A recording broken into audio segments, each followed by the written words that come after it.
বড় মায়া করে রমজান সাজাইছে। আল্লাহ বলছে বান্দা আমি না, আল্লাহ বড় যত্ন করে বড় মায়া করে রমজান সাজাইছে। আল্লাহ বলছে বান্দা আমি না, আমার প্রতিটা ইমানদার বান্দাকে শুধুই জান্নাত দিতে চাই, একজনকেও আমি জাহান্নাম দিতে চাই না।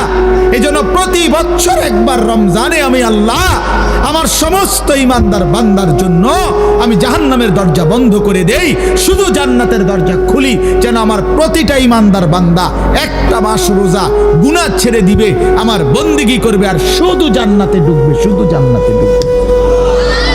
আয় বান্দা সব চলে আয় আমার জান্নাতে, আমি সবাই দেবো জান্নাত। আইয়ুহাল্লাযীনা আমানু কুতিবা আলাইকুমুস সিয়ামু কামা কুতিবা আলাল্লাযীনা মিন ক্বাবলিকুম। যায় খানা দানা শর্ট করে যায়, কথা বলেন না কেন? হ্যাঁ না না বলুন। ওয়া ইম মিন শাইইন ইল্লা ইনদানা খাযাইনুহু। আল্লাহ বলেন সব কিছু আমি আল্লাহর কাছে আছে, ভান্ডারে ভান্ডার, ভান্ডারে ভান্ডার। আমার কাছে সীমিত না, আমার কাছে স্টক সীমিত নয়, বরং বেহিসাব ভান্ডার। হ্যাঁ, আল্লাহ তাআলা বলেন আমি যাকে ওয়াতারযুকু মান ইয়াশাউ বিগাইরি হিসাব, আমি হিসাব ছাড়া রিজিক দিয়ে থাকি, হিসাব ছাড়া। আমার ভান্ডারে কমতি নাই, আমি অভাবে পড়ে দেই, আটকাই নাই বান্দা। কেন? লাআল্লাকুম তাত্তাকুন, তোমারে মুত্তাকি বানাবো, তোমারে জান্নাতি বানাবো, তোমারে আমি নিজ হাতে জান্নাত দেব বান্দা। এই জন্য রোজা রাখতে বলছি, এই জন্য ইফতার করতে বলছি, এই জন্য সাহারি করতে বলছি, এই জন্য তোমারে 20 রাকাত তারাবি পড়তে বলছি, রোজা রাখতে বলছি, ইতিকাফ করতে বলছি মসজিদে শেষ 10 দিন। সবে কদর তালাশ করো, গুনাহ ছেড়ে দাও বান্দা, আমি আমার জান্নাত তোমারে দিয়ে দেব। আল্লাহ নবী সাল্লাল্লাহু আলাইহি ওয়াসাল্লাম হচ্ছে রোজাদারের জন্য আল্লাহ তাআলা জান্নাতের একটা স্পেশাল দরজাই রেখেছেন শুধু রোজাদারের জন্য। ফেরেশতারা বলবে আইনা সাইমুন, রোজাদাররা কোথা? আপনারা এদিক দিয়ে আসেন। রায়্যান নামক সেই দরজা আলাদা, স্পেশালি রোজাদার আপনি এদিক দিয়ে ঢোকেন। সুবহানাল্লাহ। আল্লাহর নবী বলছেন যুবক রোজা রাখো, ফা ইন্নাস সাওমা লাহু বিজাউন, রোজার মধ্যে তোমার যৌবনের যে তাড়না, যৌন চাহিদা, লজ্জাস্থানের যে উশৃঙ্খল চাহিদা, আল্লাহর নবী বলেন এটা নিয়ন্ত্রণ হয়ে যাবে। আল্লাহ রাসূল প্রেসক্রিপশন দিয়েছেন। হ্যাঁ, নবীজি বলছেন ওমান লাম ইস্তাতি' ফাআলাইহি বিস-সাওম, রোজা রাখো। যুবককে আলাদা বলছে নবীজি, যুবক রোজা রাখো, তাহলে তোমার চরিত্র হেফাজত হবে, আখলাক হেফাজত হবে। আখলাক বড় সম্পদ ভাইয়া। আল্লাহ নবী ডাক দিছি, ইয়া শাবাবা কুরাইশ, হে কুরাইশের যুবক, গুদ্দু আবসারাকুম ওয়াহসানু ফুরুজাকুম, তোমাদের চোখ নিচের দিকে নামাও, নিজেদের লজ্জাস্থানের হেফাজত করো, আখলাক বানাও, আখলাক। নবীজি বলেন আকমালুল মুমিনিনা ঈমানান আহসানুহুম খুলুকা, সবচেয়ে বড় শ্রেষ্ঠতম সম্মানিত মুমিন সে যার আখলাক সুন্দর, যার আখলাক সুন্দর। রাসূলুল্লাহ সাল্লাল্লাহু আলাইহি ওয়াসাল্লাম বলেন হাসরের ময়দানে মিজানের পাল্লায় যেই আমলের ওজন সবচেয়ে ভারী হবে সেটা কি? আল খুলুকুল হাসান, উত্তম আখলাক, উত্তম চরিত্র। মদখুর উত্তম চরিত্রবান হয় না, কোন নেশাখোর উত্তম হয় না, কোন জুয়ারি উত্তম হইতে পারে না, কোন নারী লোভী লম্পট চরিত্রহীন, রাত নাই দিন নাই বেটা। 16 বছর বয়সে যদি বেটা এত নারী দেখে ফেলিস, বাকি জীবন করবি কি নাফরমান? 18 বছর বয়স না হইতে তুই এত উলঙ্গ ছবি দেখে ফেলি, অসভ্য, তো বাকি জিন্দেগি করবি কি তুই? বেহায়া, বাকি জিন্দেগি করবি কি? বিয়ে আর ভবিষ্যতে করবাটা কি? তুমি তো শেষে সব তো দেখতে এলাইছো। মুসলমান ছিল, তোর বাবা মুসলমান ছিল, তো কোরআনের নাম শুনেছ, আজান তোমার কানে ঢুকছিল, তুমি কত আলেম দেখছো, কত মসজিদ মাদ্রাসা দেখছো, আমি তোমার কানে কতভাবে আল্লাহর কথা পৌঁছাইছিলাম। আলাম তাকুন আয়াতি তুতলা আলাইকুম, আল্লাহ বলেন আমার আয়াত তোমাদের কাছে পড়া হয়েছিল, কখনো ইমাম, কখনো খতিব, কখনো ওয়াইজ, কখনো বক্তা, কখনো আল্লাহওয়ালা, কারো না কারো মাধ্যমে, একাধিক মাধ্যমে আমি আমার আয়াত পৌঁছাইছি, আমার কথা পৌঁছাইছি। আজকের আগে আর কোনোদিন শুনছেন নামাজ 5 ওয়াক্ত? শুনেন না? কোনোদিন কথা বলে না? আজকের আগে আর কোনোদিন শুনছেন যে চুরি করা হারাম? কথা বলেন ভাই, ছেলেরা বলো ভাই। হ্যাঁ, নারী দেখা, ছবি দেখা, উলঙ্গ দৃশ্য দেখা, অথবা মৌলানা ইয়াহিয়া বলল মদ, জুয়া, আর কোনোদিন শুনছেন এগুলো হারাম?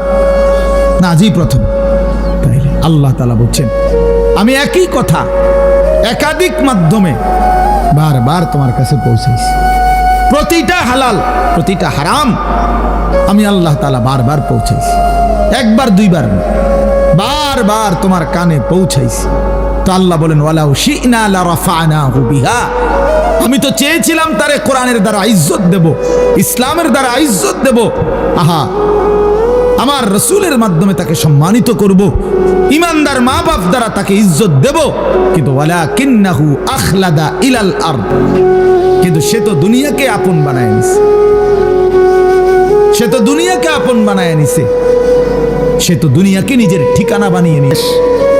ওয়ালাকিন্নাহু আখলাদা ইলাল আরদ, জমিন আপন করে নিয়েছে, পৃথিবীকে। ওয়াত্তাবা হাওয়াহু, এই যে কথাটা বলা, এরপর আল্লাহ বলেন এবং সে তার সব ব্যাপারে নিজের মনে যা চায় তারই অনুসরণ করছে।